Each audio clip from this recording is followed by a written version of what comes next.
What is up, guys, and welcome back to my YouTube channel. Today we're going to be talking about the Moonlight 5-star headhunting event, which essentially is an event that will allow you to choose a free ML 5-star of your choice, and we're going to be pretty much separating all the available Moonlight 5-star units into tiers so you guys can actually easily decide what you guys want to pick up.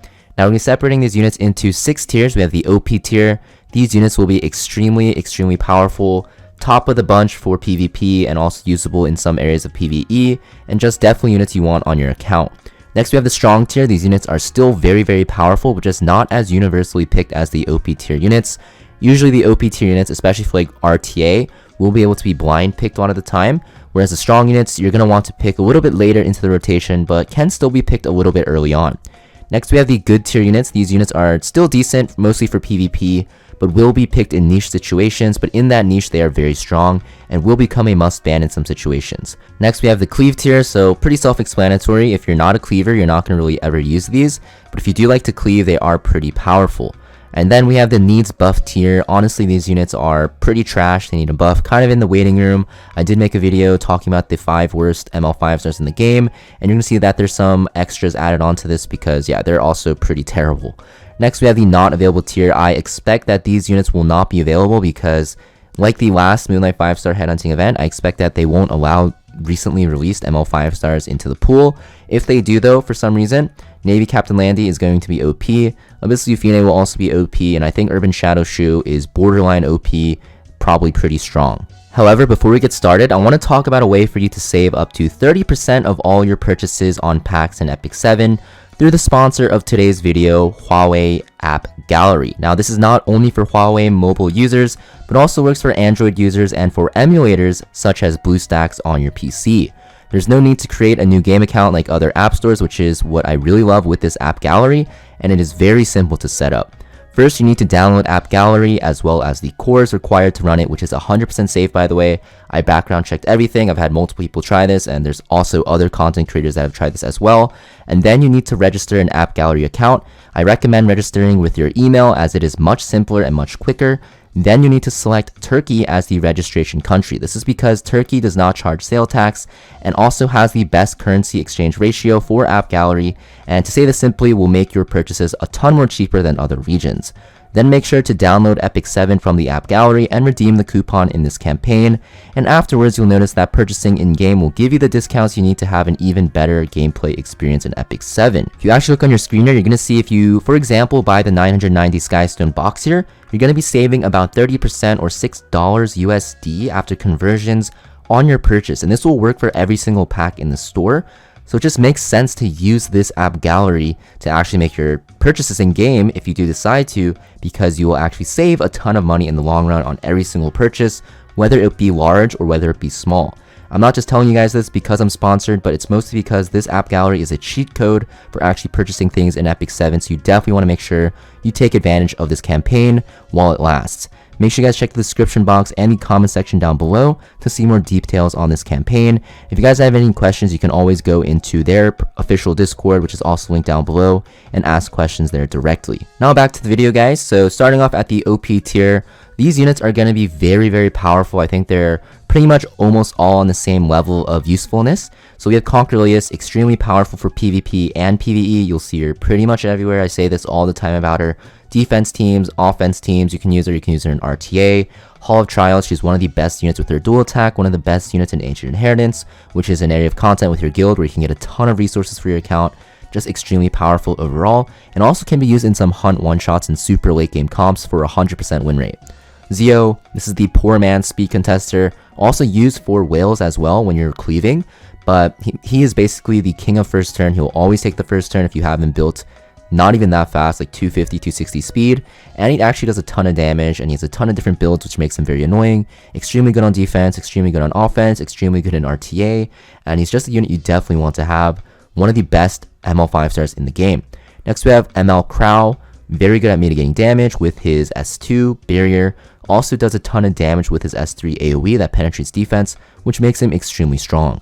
Then we have Meteor Cowrick, Hand Guy, super strong cleanser. His S3 is one of the most broken skills in the game, does a ton of damage, does a ton of cycling with his S1, and his S2 has that sick barrier as well as that decreased attack and strip, and also does a ton of damage. Next we have Lionheart Sirmia. After her buff, she's really strong. Her S3 is basically a complete nuke, and if you actually build her on full damage, you can one-shot a lot of teams.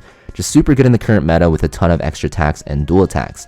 And then last we have Strays. All these units are still very powerful, but Strays mostly going to be used in PvE for hunt one-shots, and in PvP you'll see him paired with something like Architect Leica as a speed contester to one-shot tanky units on very slow teams on the other side. So yeah, all these OP units, guys, I definitely recommend going for. I think the only one where you can kind of consider not going for is like Strays, because he does require some good speed gear, so he is kind of gated by gear. But the other 5 are very powerful units that you definitely want to make sure you have on your roster. Now for the strong tier, guys, we have Briarwitch Asaria leading it off. Very strong defense breaker because her S3 has ignore effect resist if you soul burn it. Also, she has that annoying immortality, which can be paired with guiding light to make her last for a long time. She also prevents revives and also can hit evasion units. One of the best units in the current meta right now with all those evasion units, all those revives, and just defense break is very powerful, especially against units that can resist crit, such as like ML Landy. Next we have Architect Leica, similar to Strays, but I think Strays is a little better because Strays is going to be used in PvE. But Architect Leica is a very good speed contester, can one-shot one unit at the start of battle, and if you pair them both together on 4-5 and RTA on your 4th and 5th pick, if you don't ban one of them, you're still screwed. You can't even ban 2 of them, so you're still screwed. Basically, Strays and Architect Leica kind of shape the meta where if you don't pick a speed contester now, you're kind of screwed. So if you actually have both those units built, you can punish a lot of units. And then next we have Pirate Captain Flan, the Queen of Control. She can lock down a single unit pretty much permanently if you have Summertime Asaria's artifact, because she constantly detonates the bomb. Super annoying, very good against slow teams as well. One of my favorite units to use. Next we have Lone Crescent Bologna. So this unit is super fun to play, super waifu, very good against units like ML Landy, and can be used even against Lionheart Sirmia if you get your S3 off before she does. Very fun unit, very strong in PvP, and also pretty decent in PvE as well.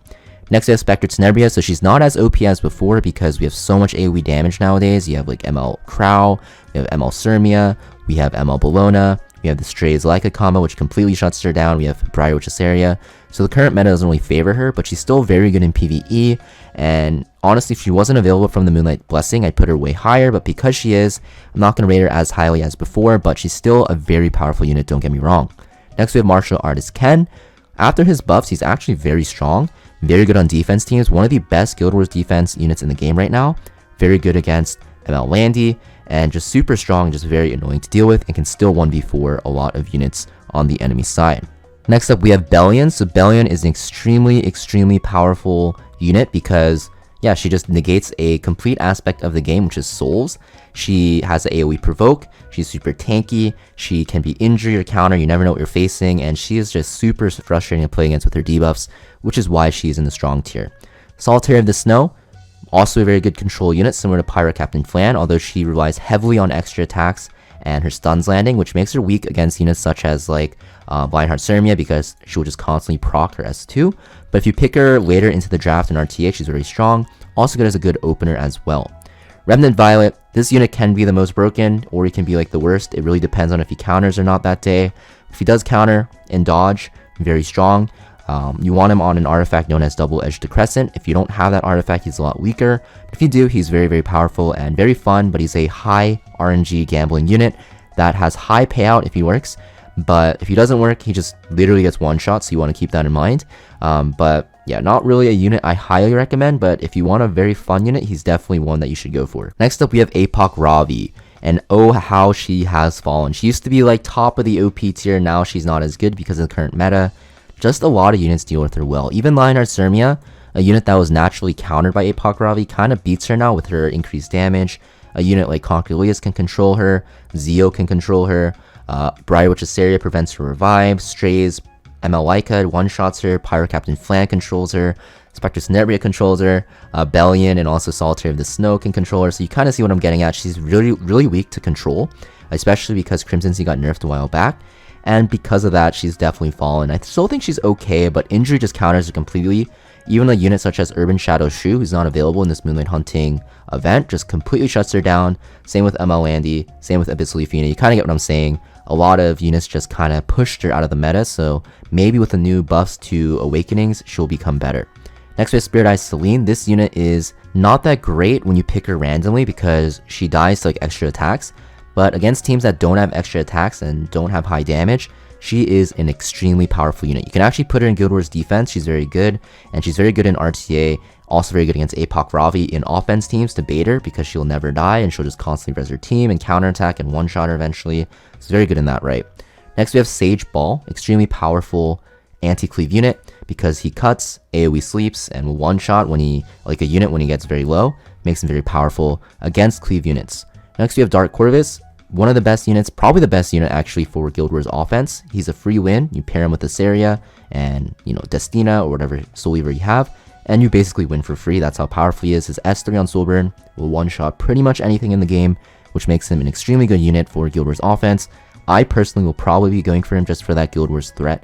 Honestly, if you are lacking a good Guild Wars offense unit, he is OP. Like, I'm not gonna lie, like this unit is just so good because there's so many light units in the game right now that are very strong, and just having Dark Corvus just makes your Guild Wars work so easy because almost every like strong guild will have some light units in their big towers, and Dark Corvus is just a free win because while you're soaking hits and never dying because he's super tanky, he'll be building up his S3 cooldown reset. And now we're breaking into the good tier. So good tier units, still pretty good, but they're, like I said, mostly niche. We're going to talk about their niche very quickly and where they're good at, but that's pretty much it. Otherwise, they're not going to really be used in any other areas of content. So DJB, Desert Jewel Bazaar, good against barrier teams. He's very good against like Fallen Cecilia, even decent against Last Rider Crow, or even something like a SC Arrowell, or even Meteor Cowrick. Just keep in mind, he's pretty useless outside of his barrier inversion and his S3, which is a nice CR push.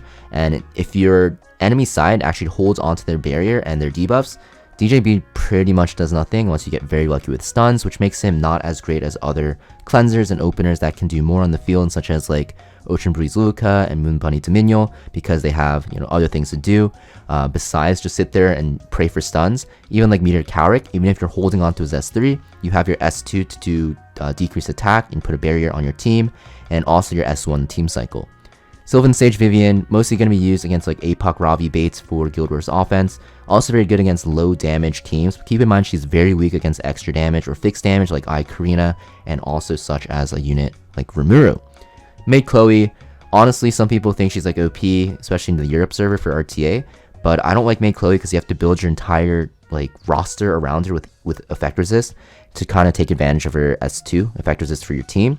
But she is good, I guess, for just, you know, attack buffing, revive buff, but revive is not that strong right now, so I definitely think she's okay. You can even use her for like Banshee one-shot for an attack buffer if you really need to, but otherwise I think she's just mediocre. Next we have Death Dealer Ray. So this is for psychopaths, so if you like playing Death Dealer Ray, you're probably playing him with like Sharoon and also like Solitaria because you're just crazy and you want to sit 10 minutes in every RTA game. But if you do play that style, it's very potent, it's just very boring to play, and your games will take forever. But if you want to do that, it's up to you. The Venom injury style. So if you do like to play that style, that control heavy style, he's very good. Otherwise, not really good. Faithless Lidica, good against like Meteor Cowrick. Her speed tier is just not that great, which makes her not as great as other speed contesters.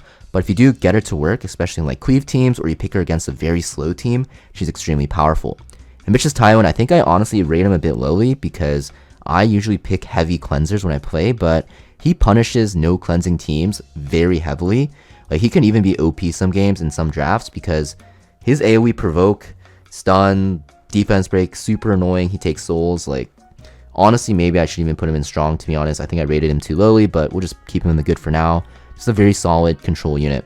Next, we have Archdemon Shadow. Very good last pick against teams that have low damage, really rely on their S2. Just a very powerful pick in general. Tamara Luca, very good speed contester if you pick her against slow teams or S3 will one-shot switch units, and she has a CR push and attack buff for her team. LQC, very good against dark heavy units, counters APOC Ravi, counters Dark Corvus, counters Meteor Cowrick. You just need to make sure you bring her with a CR pusher like Amelia or Flan to boost her up so she can take her turn, because if you don't build her on high damage, she's not going to one-shot. MLK Ron got buffed, not as memey as before, but still a meme. Definitely needs some more help. He's very good against slow teams with no damage, but if you're against a slow team with no damage, then what are they actually doing, right? They're just sitting there and doing nothing, so that situation is very rare where he's not going to be that good. Now cleave tier guys, these are all for cleaving. Requiem Rowana, very good with like Zio and Peyra. Closer Charles, a very good bridge unit. Astromancer Elena, very good against counter-heavy teams such as like Navy Captain Landy and Abyssal Yufine.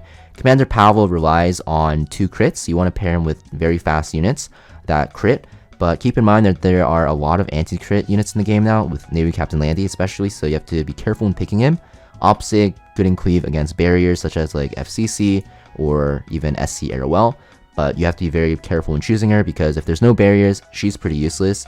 And even with like Arunka in the game, I think people are thinking that Arunka is better than Opsig, which she probably is for most situations, but I really like Opsig's attack buff and also CR push for her entire team. And then the needs buff tier, yeah, these units suck. I don't want to talk about why they suck, they're just bad. Like, there's so many things wrong with them, but maybe they'll get better in the future patches or with awakening potentials.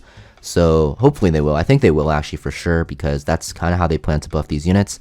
So, you know, after their potential Blossom, whatever gets released, maybe they'll shoot up in the tier list. And if that happens, I'll definitely keep updating these tier lists, because this ML 5-star headhunting event should last for a while. But yeah, that's pretty much it for this video though, guys. If you guys want to see more content like this, make sure you guys leave a like and subscribe, and also let me know down below anything that you disagree with, because I'm always open to your opinions and take it to account for the future tier lists.